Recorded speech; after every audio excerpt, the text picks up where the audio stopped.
सगळा आट्यापाट्याचा खेळ सुरू आहे.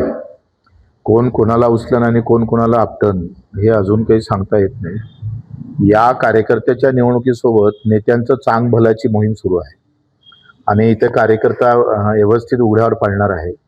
कारण कार्यकर्त्यापेक्षा केंद्र आणि राज्यामध्ये कुठं लिंक लागतं का, अशा पद्धतीनं सगळे नेते कामाला लागले आणि आपला जम म्हणजे कार्यकर्त्याचा जम बसवायच्या याच्यापेक्षा सगळे पक्षाचा जम कसा बसेल या सगळ्या याच्यात दिसतं. एकंदरीत चित्र तसंच आहे. कार्यकर्ता म्हणून ह्या निवडणुका खरं तर चांगल्या कार्यकर्त्याच्या बाजूने गेल्या पाहिजे.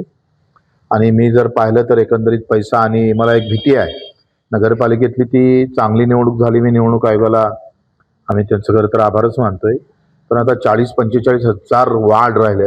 एक प्रभाग आहे 45,000.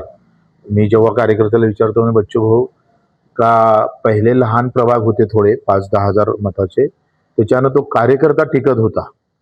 आता विधानसभेनंतरची निवडणूक म्हणजे आता महानगरपालिका जिल्हा परिषद मताच्या अधिक जास्त असल्यामुळं आता पक्षाशिवाय तो निवडणूक लढू शकत नाही ही अवस्था आहे. एवढी साधारण कार्यकर्ता याच्यात पक्षाशिवाय पैशाशिवाय टिकू शकणार नाही.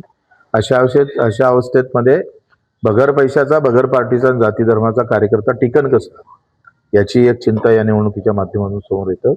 आणि हे सगळं करत असताना याच्यातून स्पष्ट होईल का येणारी वाटचाल कोणता पक्ष कोणत्या दिशेने चालला हे या निवडणुकीतून स्पष्ट होणार आहे.